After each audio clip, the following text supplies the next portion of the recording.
Om Sadashiva Samarambam Shankaracharya Madhyamam Asmadacharya Paryantam Vande Guru Paramparam Ishvaro Viratmeti Murti Veda Vibhagine Vyomavda Vyapradehaya Dakshinamurtaye Namaha Sava Vedanta Siddhanta Gocharam Tamagocharam Govindam Paramanandam Satguru Pranatoshmaham Om Shanti Shanti Shanti Om Namaste.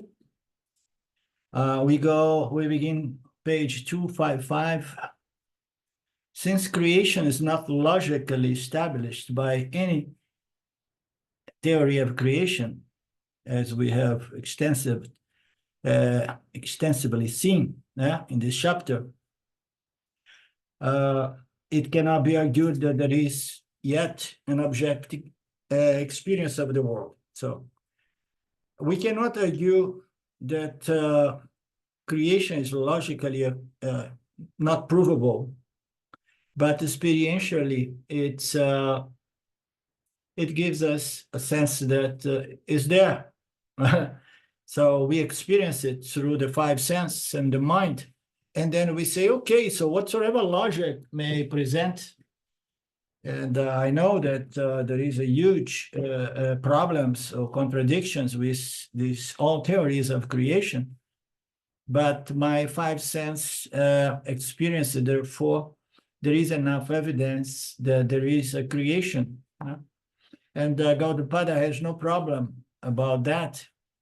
It just tries to bring to our attention that it was never really created. It just appears and is experienced, and the appearance and the experience cannot be negated. It's just a play of the elements through our sense organs that somehow allow us to experience matter. And that appears to be something very convincing when we experience matter around us. So this appearance is not negated by Gaudapada, neither the experience, even the purpose of the experience as a means to grow and get liberated from samsara is asserted in all Upanishads. Upanishad says moksha, there is such a thing as moksha, freedom from samsara.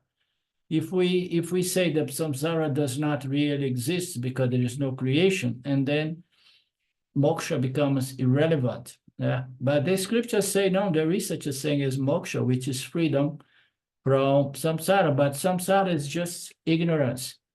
We want to be free from the ignorance that attributes absolute reality in that which is just an appearance, available for experience, but it's an appearance. So the problem is attribution of absolute reality, as we have seen again and again. And Gaudapada is not convinced that we are on the same page with him, and he keeps going back to the same assertions that he got to make sure that we understand that we are the only reality, and we don't need to project values on these mithya objects as if they could really satisfy and give us security. He says, no, the truth is that you, consciousness, is the only reality, and you are one without a second. Therefore, there is no fear, there is no anxiety, there is no desire. Because there is only you, consciousness. The only reality. This world is just reflection or projection. So, all these in front is the immortal Brahman. Again and again, as we saw last time, he started bringing some passage of some Upanishads that again says the same thing that he's saying in his Karika. that there is only Brahman and there is no creation. There is only a mirage-like projection. Brahman alone is on the right, on the left, on the sides, below, above, and there is only Brahman. There is only consciousness. Okay, there is just an appearance or a reflection occurring within you, consciousness. What an ignorant person calls the world is the vision. In the vision of the scriptures and the vision of the Yoni is nothing but consciousness reflecting this apparent world. Word is only a word, and there is nothing but consciousness, Brahman. The intellect will always ask for a cause for this apparent reality. Gaudapada is destroying all theories that brings about origination caused by another principle. The idea of causation or causality, is not accepted by the Upanishads. There is neither cause nor effect. Cause and effect exists within Maya. It's just a play by which or in which objects are projected, and everything, all objects project, they are nothing but energies that somehow they change one another, they impact the field. Everything is affecting everything else, and everything has a beginning, middle, and end. All of that happens within Mithya, within time and space. But the scriptures say there is something outside of time and space that creates the time and space. And Gaudapada does not agree with that, because even the most fundamental theory of the Vedas, which is a cyclical causation, cause and effect, from the causal passing through the subtle and then coming to the Vyavaharika. So even that later on is proved to be illogical, as we have seen. There is just a projection such as the one during the dream state. So therefore, there is only Brahman, there is no world. Brahman is not produce any effect. The effect somehow is an illusion caused by the greatest, trickiest, Mr. Maya. This is said in the Katha Upanishad. This omniscient does not originate or die. It did not originate. So he quotes some Upanishads that supports his assertions, This consciousness, this Turiya, is unborn, deathless, decayless, and does not grow, does not shrink. It's not afflicted when the body is affected. So when he talks about something which is unborn, is our fundamental, true, intrinsic, free nature, Our true nature is all of these plus many more other pointers, trying to describe the nature of Nirguna consciousness, Nirguna Brahman, Turiya, howsoever. So Jesus is unborn, deathless, decayless, and growthless. So when he brings decayless and growthless, he's saying that to the Jivatma, because the Jivatma has a sensation that he is decaying and getting old and dying. And the Jivatma is afflicted because Jivatma takes the body and the mind to be its true nature. So once the Jivatma takes consciousness to be its true nature, identity, and then it is consciousness appearing as Jivatma, appearing as Jivatma, no longer afflicted when the body decays and dies. So that's the bottom line. Because, what is the Atma? The Atma presents itself as a Jiva, and it does not present itself as Brahman through the five senses because it's so subtle, there is no sensorial instrument to capture Brahman. It's the substratum, is adhisthanam. So from the point of view of consciousness is neither afflicted or not afflicted. It's beyond all of that, and that's our true nature, okay? So, but consciousness appears as an experience entity, apparently appears as reflect consciousness, an experience entity. And once it becomes apparently the experiencing entity, it suffers the problem of samsara due to this mistaken identification with the body. That the body grows, decay, gets old, gets ill, and dies. So consciousness appearing as the Jivatma is going to feel affliction. And but as we know, the scriptures, they were not written for the benefit of original consciousness. The scriptures were written for the benefit of Jivatmas, reflected consciousness.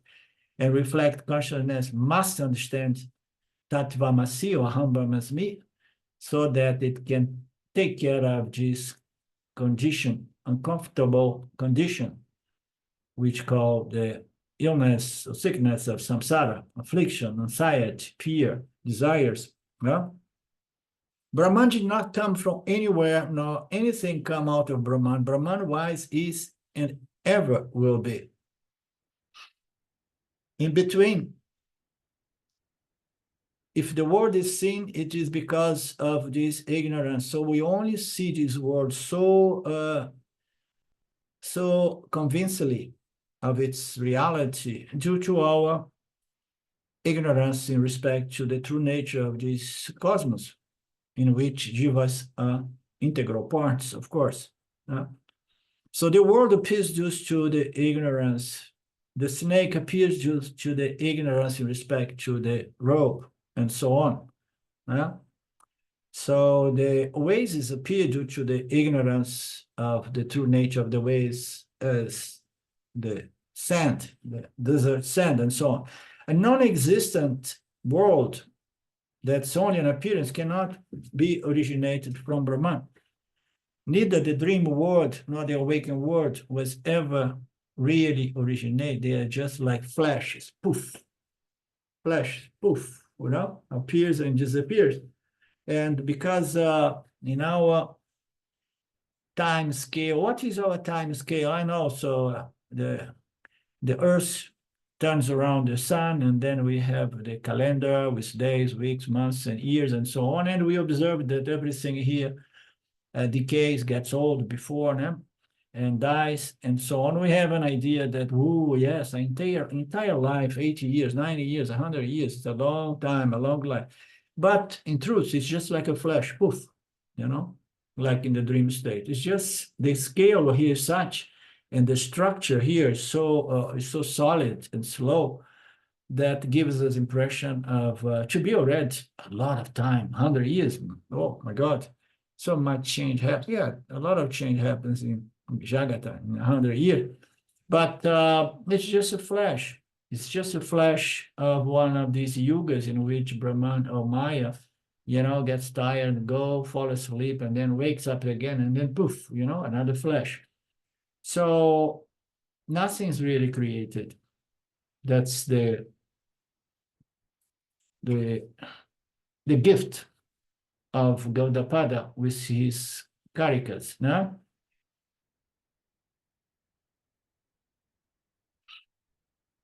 And the analogy with the dream state is the key to understand that.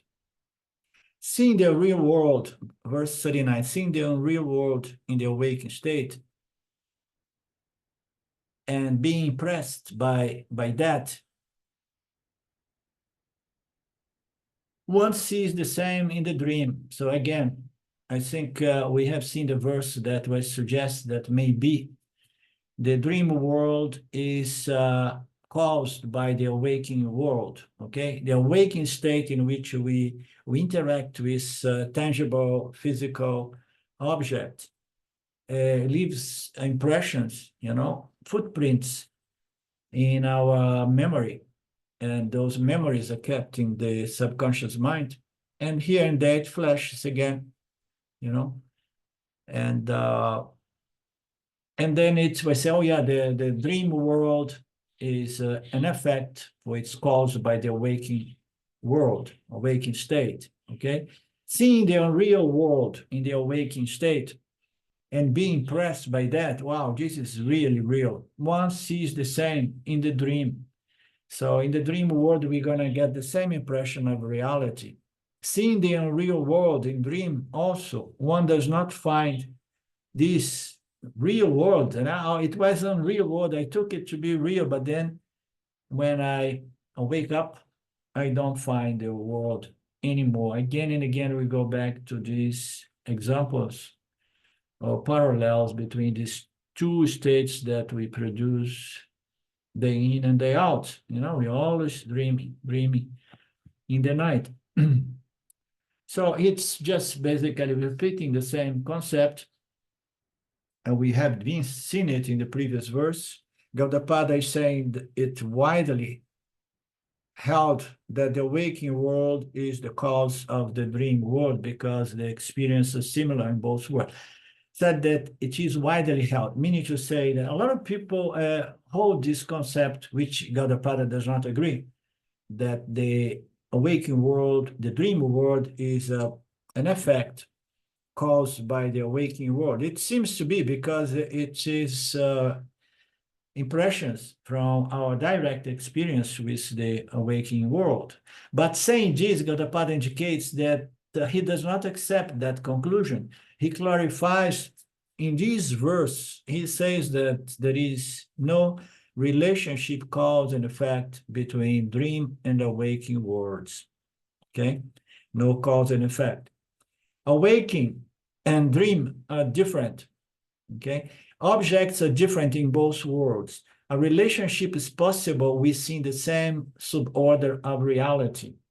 Between two things or person exists in the same order of reality. You can never, okay, jump from one order of reality to another and say that one order is causing the other, because it must be a relationship within the same suborder of reality. That is his logic presenting here, and he's going to explain further. Awaking and dream have different realms or dimensions or orders, and structure with different time and space structure. Now, so there cannot be a cause and effect relationship between them two. Why is there a similarity between the two, he says? It's not because there is cause-effect relationship. Awakening experience are registered in the mind as vasanas, and then we know that. So when I go to sleep and I dream, those vasanas projects those impressions, those tendencies, those desires and fears, and producing this mithya world full of subtle objects. So I am lending existence to the object. So it's yet to be determined which is this I. But it's supposedly I, the dreamer, or I, the awaker, I'm producing or lending existence to the dream world through my dreamer. I am an awaker, but I know I can become a dreamer. And then the I is lending existence to the subtle objects of the dream world. In the awakened state, we experience the mithya, solid, physical, awakening world of objects. We register those objects, those interactions, those transactions in our memory, and they become our vasanas. In dream, during the dream, soaked in those vasanas of the awakening world, tendencies collect from that interaction with the awakened world, the dreamer sees another mithya universe as the dream world. The awaker records the awakening mithya objects and projects the dream mithya, subtle objects. When I wake up from the dream after experiencing the mithya world in the dream mithya world is dissolved.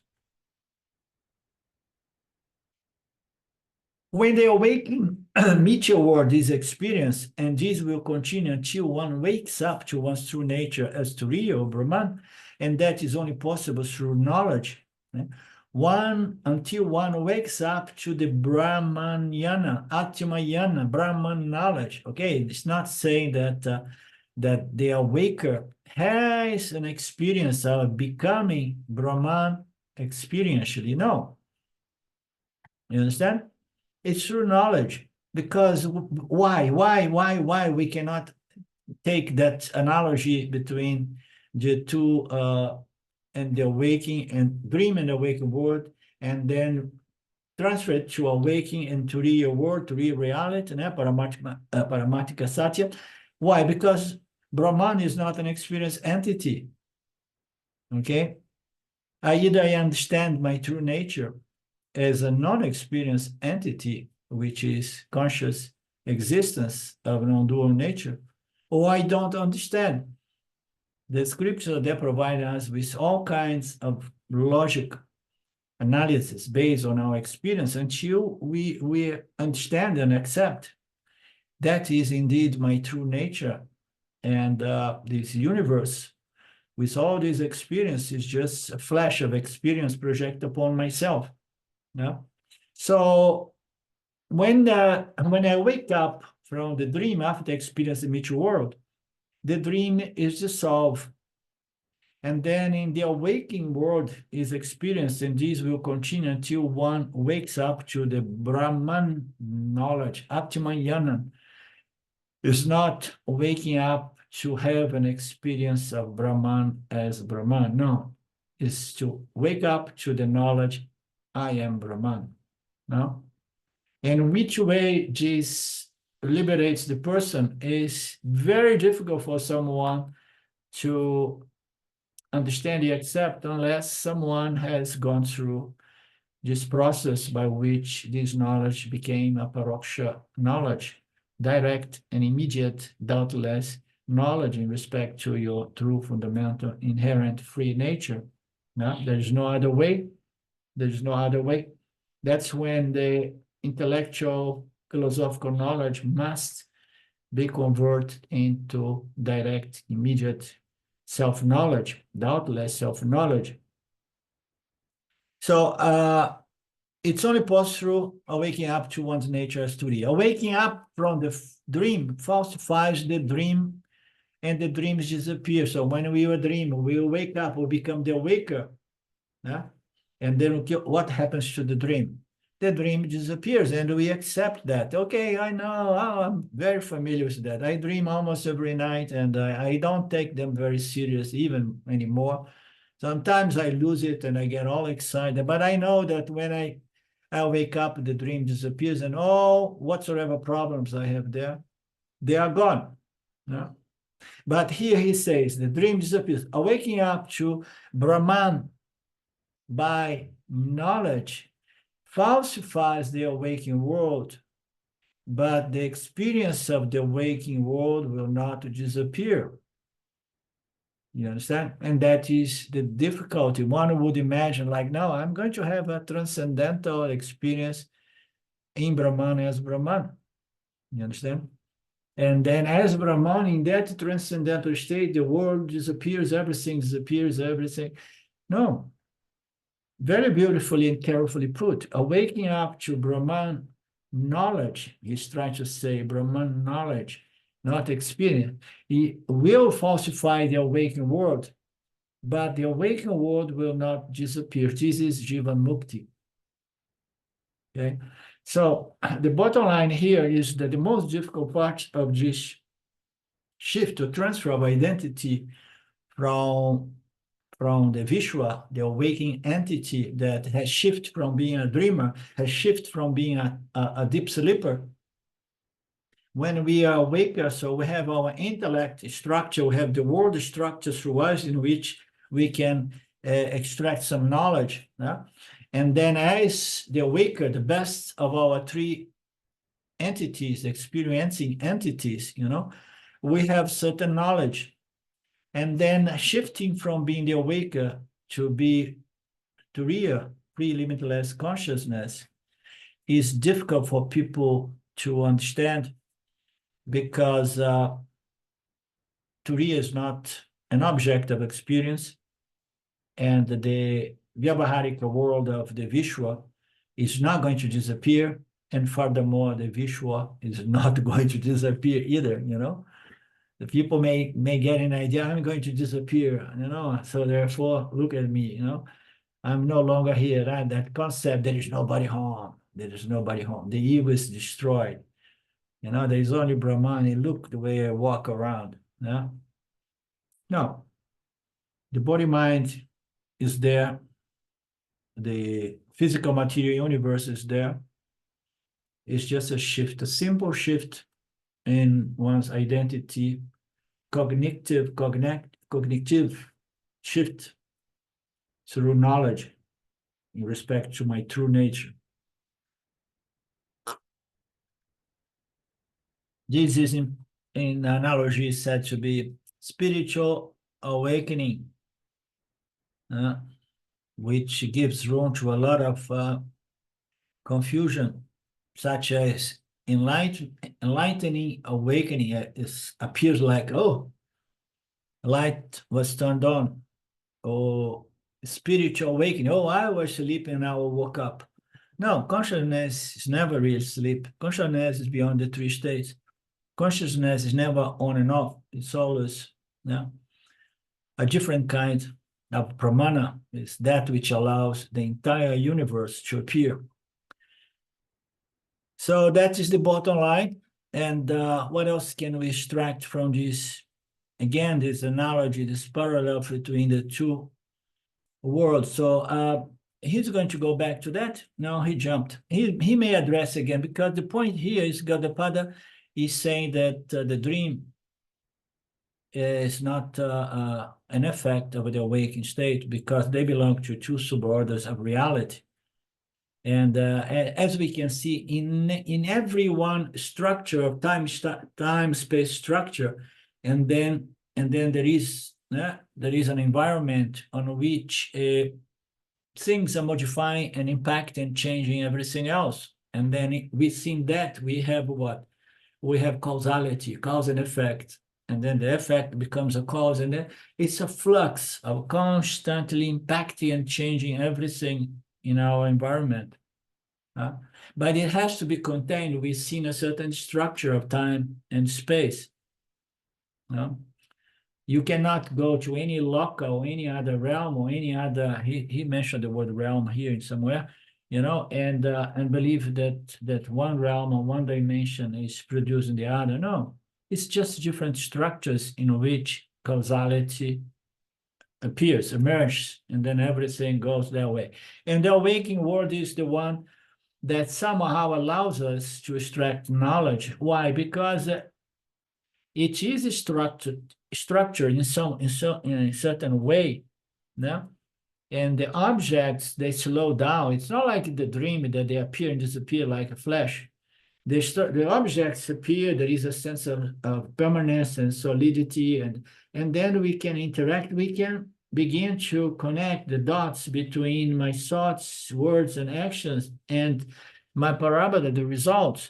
This needs a certain structure, no? So space-time structure. So in the dream world, it's different. Nobody is able to understand the real value of the dream world. We know that the awakening, the deep sleep world and state, it's very important for our mental sanity. The dream world, some scientists used to say, I don't know if they yet hold that assessment, that it's very important for our mental, emotional sanity as well. But we have the impression that in the dream world, we can't really process much experience to our advantage, meaning to say, to extract knowledge and wisdom. Why? Because things are not structured nicely enough, goes too fast, and my intellect seems to be lousy as well in that state. You understand? So, we see in each one of these dimensions or orders, there is causality, but it stays within its limits. Okay, that is the point. I think he's going to go back to address these things. In the next file here, Gaudapada establishing the theory, his theory of no origination, no creation. No? The creation is just an appearance. And to understand his theories of creation, the aspect of creation, the only example we have is the dream example. Well, we have several other examples as well, but this is the best one, that there is no origination really. You know, I mean, even with the clay and the how you say, the person who knows how to make objects out of the potter, yeah? Yeah. So even between the clay and the potter and the objects, you know, we can also get some help in understanding in which way the clay world of objects do not really exist, because they are just names and forms given to that which the only reality is the clay. Therefore, there is no really a multitude of objects being created, although they appear to be different objects offering utilitarian values here and there, but absolutely, in reality, there is only clay. So there is only consciousness. In the dream state, consciousness, through a certain reflecting medium called the mind of the Taijasa, projects a certain dream world. No? There is only consciousness within the state of the awaker. No? It somehow reflects or captures a reflection that occurs in the macrocosm reflecting medium called Prakriti Maya, and it somehow captures this world and somehow gets to know this physical material universe. And as we know, it's difficult for us to accept that this world is not real, because I know that it's not like my mind has created it, like such as in the case of the dream state, my dream world. No, I did not create this one. So it means to say it must have been created by some power, and this power is God. And then we say, no, it was created. And then when we say that it was created, we're in big trouble, because we need to know what has caused, what was the motivations, what was the purpose, when it was created. And then there is no logic to any of the answers all philosophers have brought to the table so far. So there is a certain power, Shakti, that produce both of these realms so common to us human jivas. This is the thesis of Gaudapadacharya through Mandukya Karika. This is not a mere intellectual debate or a philosophical discussion, because the consequence of this understanding is huge. It's important to understand why Gaudapada is so pain in the neck, persisting, insisting on proving to us that there is no creation. Why? The consequence of acknowledging that there is no real creation is huge, and it's very important. Once you accept,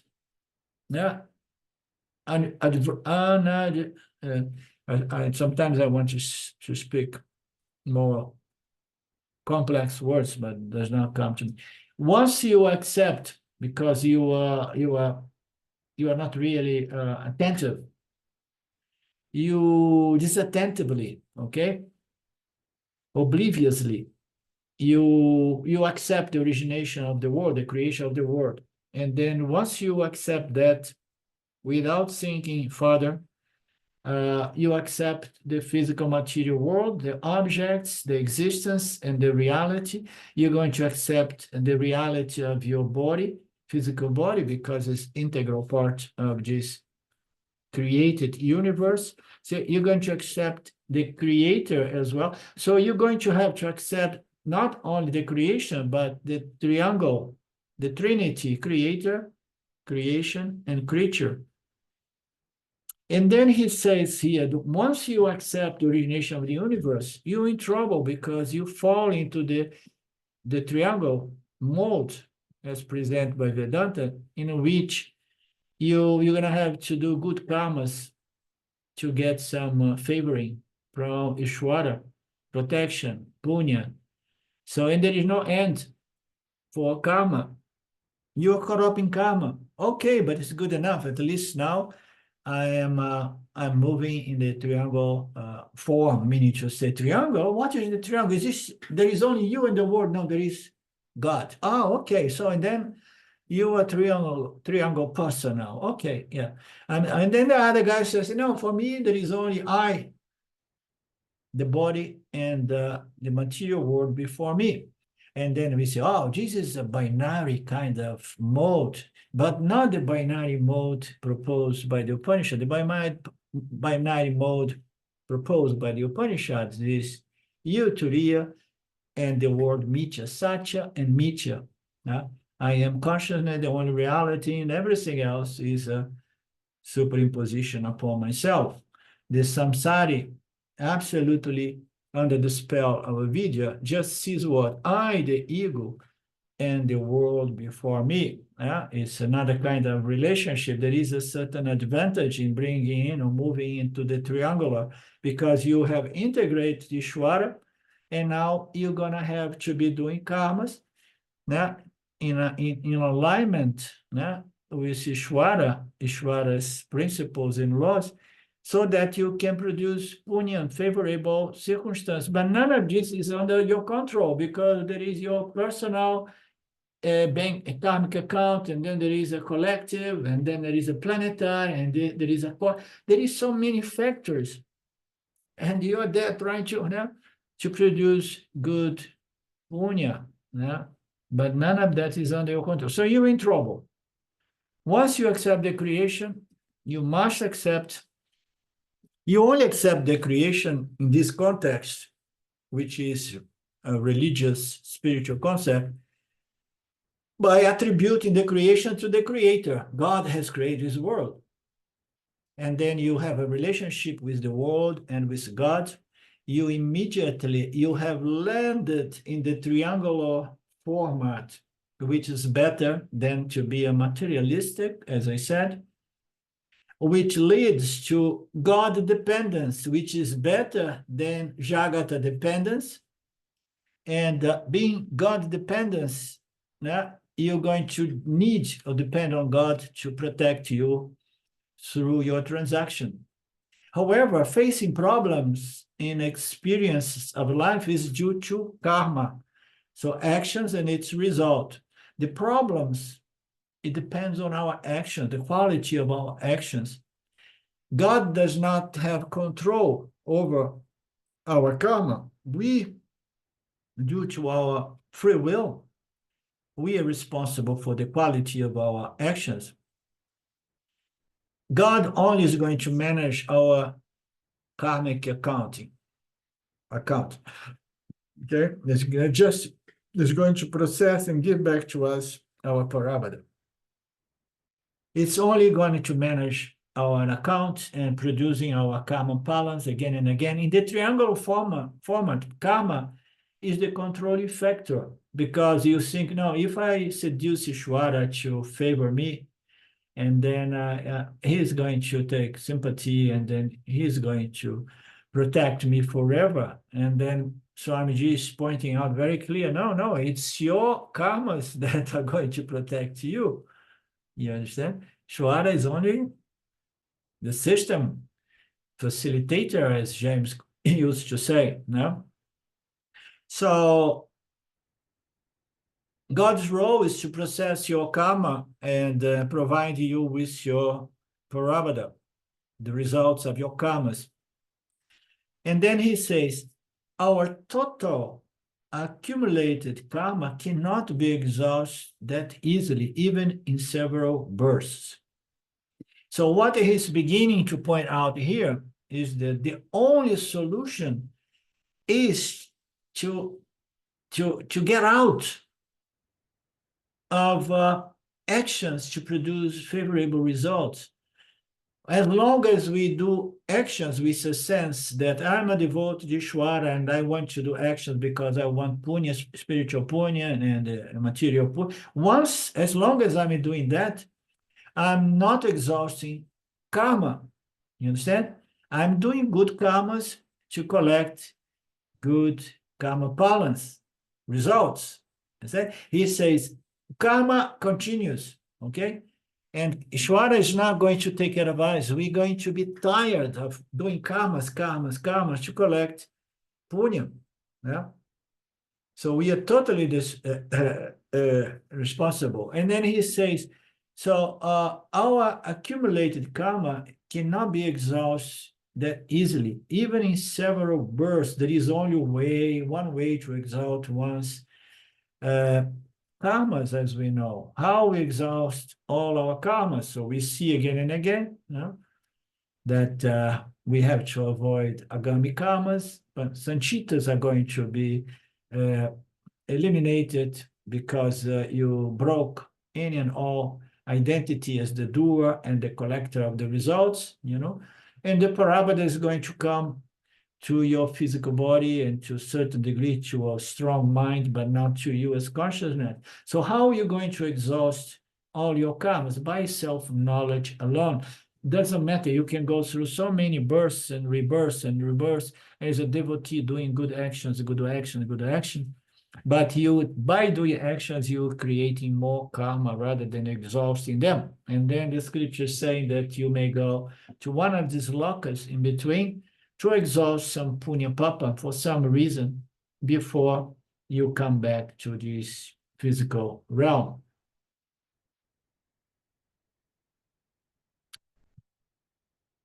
So that's what Swamiji is giving us here. So the total accumulated karma will never be exhausted that easily, much less by being a devotee of Ishwara. You're going to continue producing karmas and karma balance. Good karma balance. Okay, good punya. Okay, but it's still punya and you still depend on what? Oh, I depend on Ishwara. No, he's saying you depend on your actions. You have to stay vigilant forever, doing actions totally conform to the laws and principles of Dharma. Nah? So you are slaved by karma, fundamentally. You are bound to karma. So thus remaining in the triangular format does not solve the fundamental problem of life. What is the fundamental problem of life? We're doing actions to collect its results. And I don't want just money and power and prestige. Now I want a clear and pure, refined mind. So I became a devotee of Ishwara. That has settled my mind, has pacified, but I need to observe Dharma all the time and do good actions all the time, okay? So remaining in the triangular form forever does not solve the fundamental problem of life. You fall into a trap. What is the trap? The triangular format. So we have to question the creation, because the creation is going to trap you, at best is going to trap you within the triangular format by which you depend on your actions to collect good results. But you never exhaust your karma. What is the karma? What is the karma that we need to exhaust? As long as you do good actions to collect good results and you say, oh, my punya, my actions, my attitude, mine, I and mine, I and mine, I and mine, is going to perpetuate karma, good karma. So you can only get out of this system by breaking that sense of I and mine, my actions. And that is only possible when you shift from the triangular format in which you became the doer of good actions, but to that binary in which you have totally accept, acknowledge, and own your akarta nature as that which does not do any action. Therefore, you are free from karma. You understand, Lynn?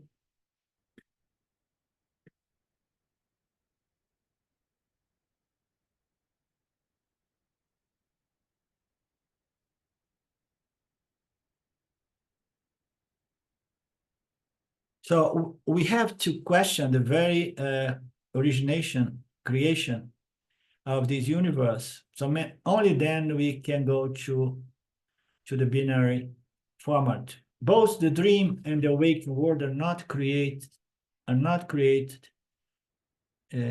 Both and the dream were not created because there is no cause for creation.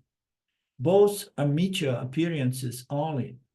Once you know that both are only meteor, the question of the substratum or adhistanum for both is raised. So when we say that this is just a projection or reflection, if we say reflection, the first thing is, okay, what is the reflecting medium? If we say it's the projection, say what is the projector? Yeah? And what is the substance upon which the projection was projected? The adhistanum, yeah? The mirror-like apparatus reflecting this universe. Those are appearance. Once you know that both are only meteor appearance, the question of having a cause for this both universe is raised. The adhistanum cannot be any one of the objects in the waking and the dream world.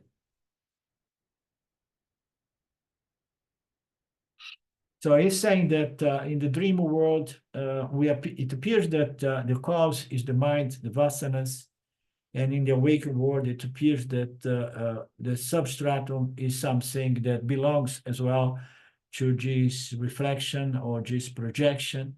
But the substrate does not belong to any suborder of reality. The substrate is you, consciousness. Everything is reflecting upon you as consciousness.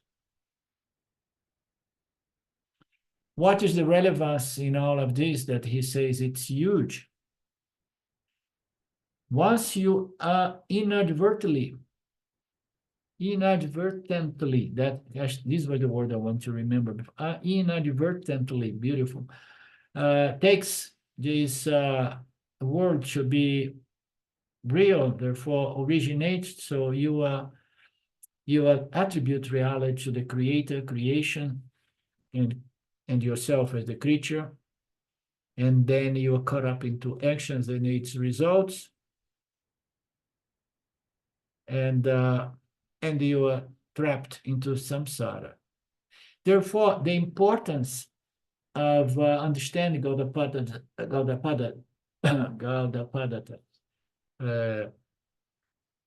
thesis is huge, okay? Is huge. It's not a mere intellectual debate. As a consequence, huge. Usually we say like, no, we're going to be convinced that the objects in this world is not real, the body is not real. Therefore, we are going somehow to stop or diminish this power of Maya to compel me to chase this object, this apparent object. I no longer attribute reality to them, and this is one level. At least I can begin removing my mind from the world and put my mind on the scriptures. This is one level. And he is going deeply into the consequence, understanding that none of this was created, therefore it's not real, is because you need to shift to the binary format, Satya Mithya, because the moment you are still doubtful in respect to the reality or creation, origination of this world, is going to be trapped in action and its results. Action and its results.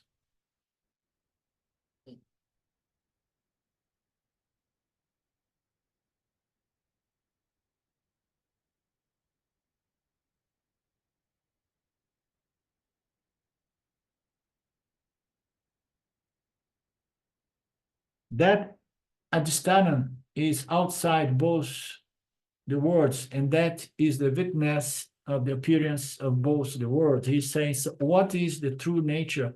What is the true reality? What is the ground? What is the foundation? What is the support? What is the base? What is the mirror reflecting this world? And he said that this support, this base, this adhistanam is not within any of these suborders of reality.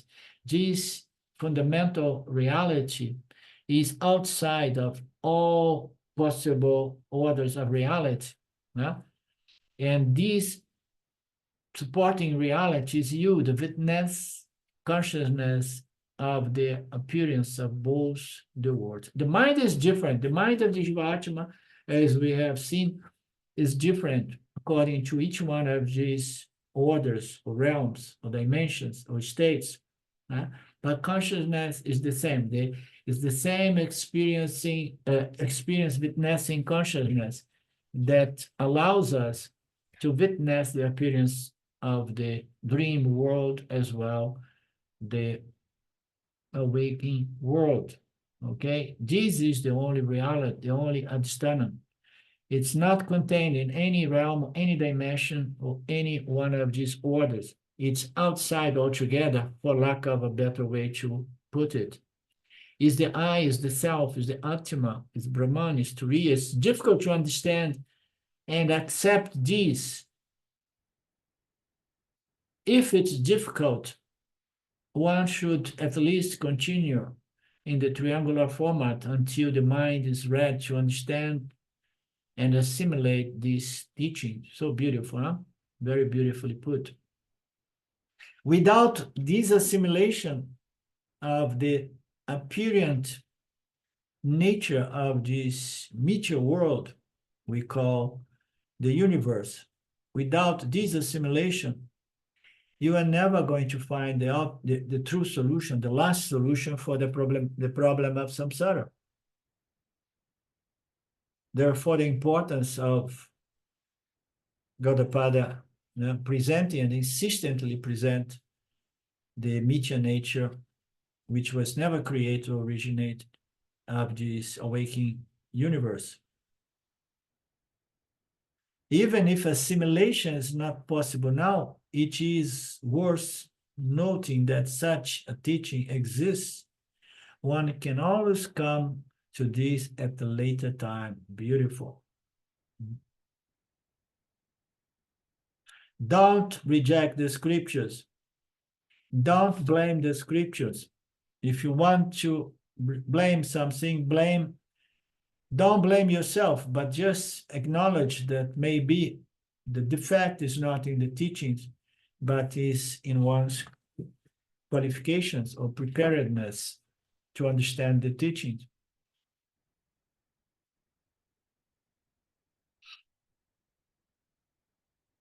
In this verse, Gaudapada says that the waking world does not produce the dream world because of their similarities. The awakening and the dream world seem to have cause and effect relationship. Both are separate projections in their respective orders. They are separate projections. There is causality. Yes, we see that dream world, there is causality operating. Everywhere there is duality, there is causality. In every order, including the Vyavaharika, the awakening world, the Vishwa experience, there is causality. But there is no cause and effect relationship between different orders or realms of reality.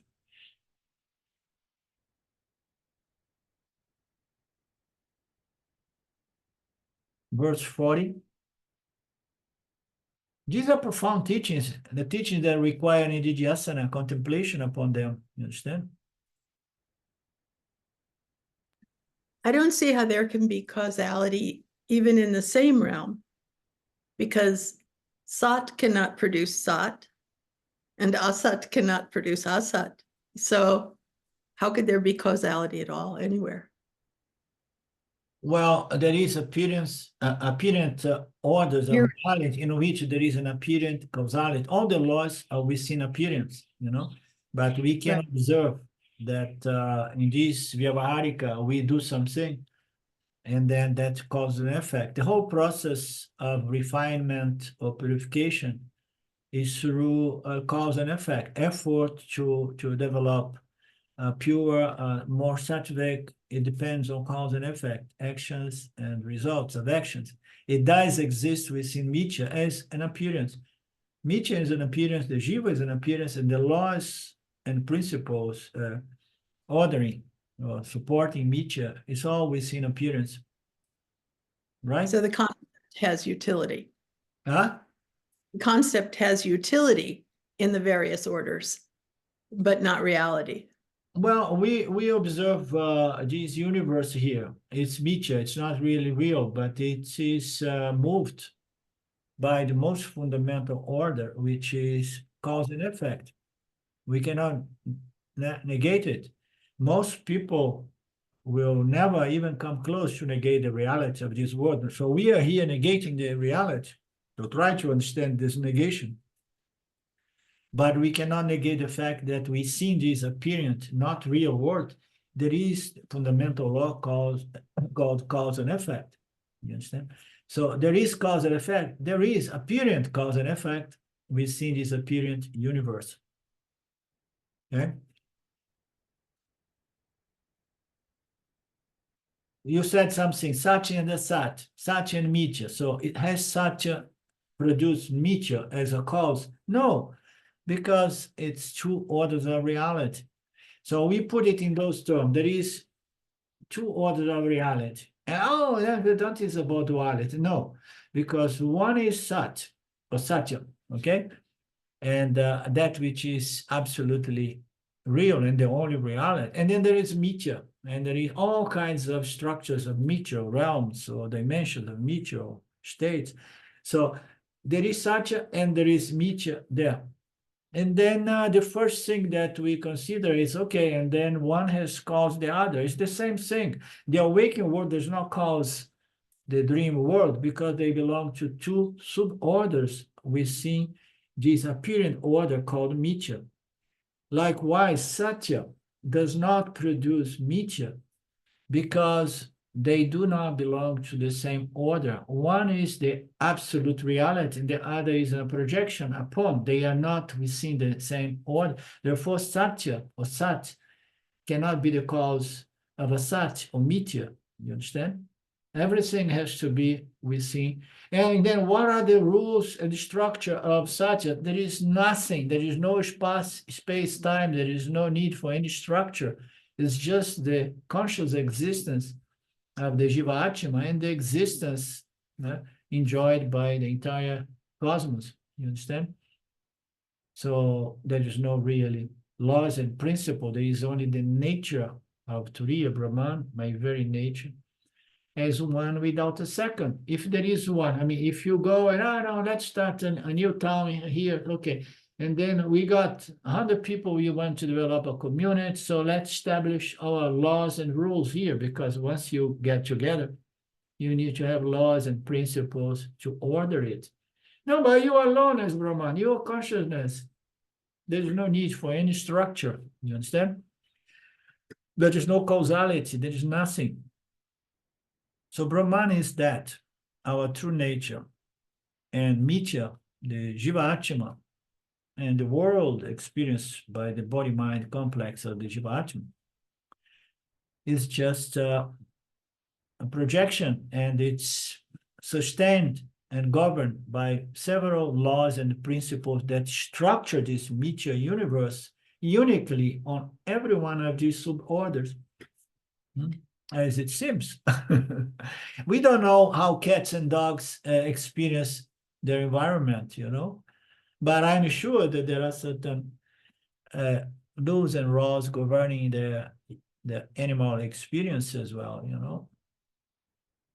Otherwise, we will never attribute karma to them, because the scriptures say that they pass through a karmic process by which they end up deserving a human birth, you know. So we don't have any clue to understand those statements because we don't know how it is to be a cat.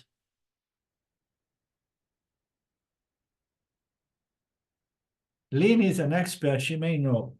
I have a friend, from United States, my first wife, you know, that she likes to trip a little bit here and there, and then she say, oh, the dog, she's in love with her dog, the first dog of her life.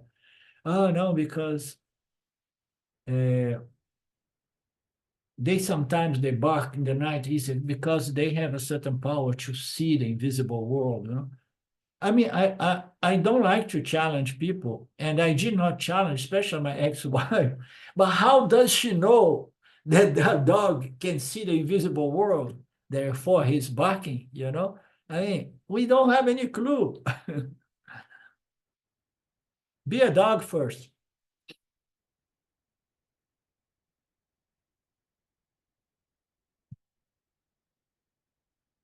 Thanks God, Silva does not come up with any of those crazy ideas. She has other crazy ideas, but not this kind of dogs and cats. Right, Sylvia? Yes, right.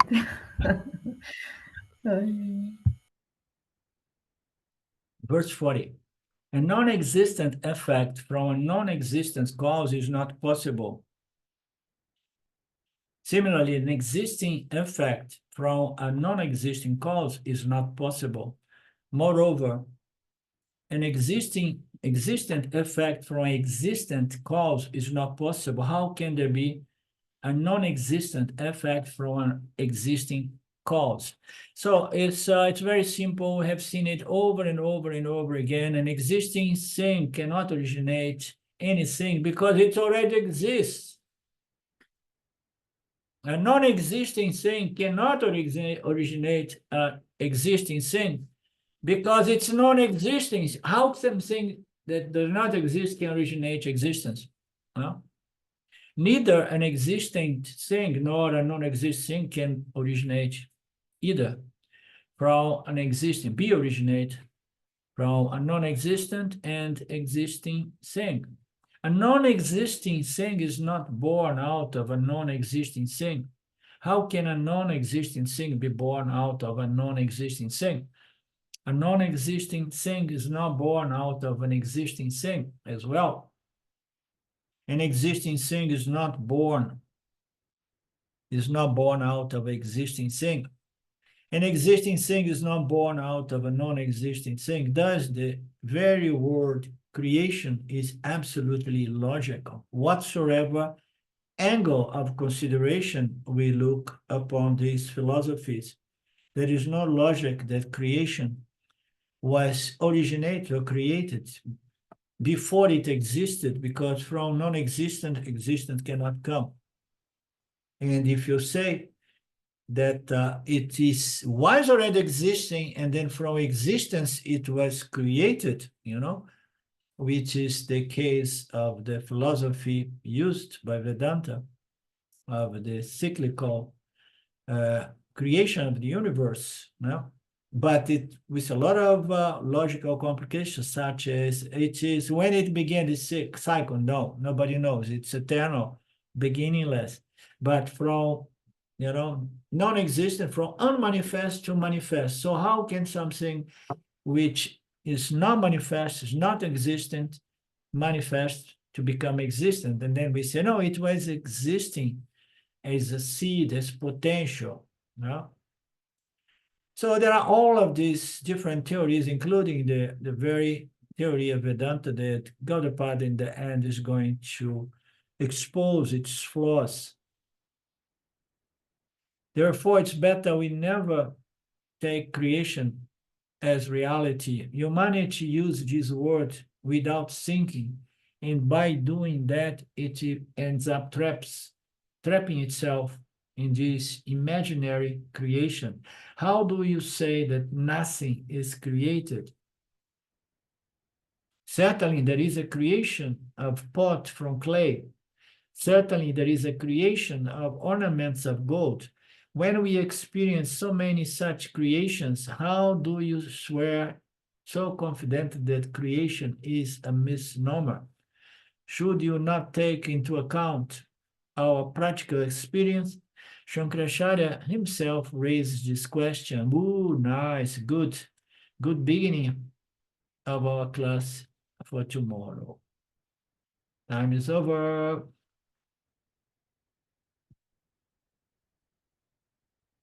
Went by so fast. Yeah, goes fast.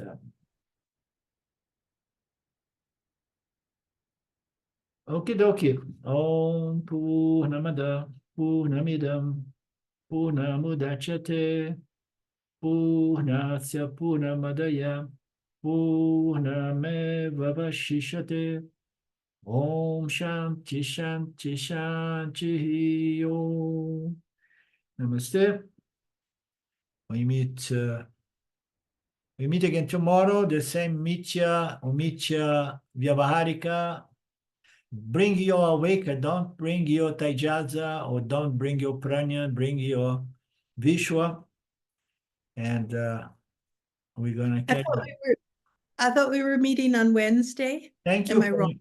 Thank you for reminding me. We meet on Wednesday. Thank you. Yeah. Namaste. Thank you. See you later. Brilliant. Thank you, Arlindo. Goodbye, everyone. Thank you. Bye-bye.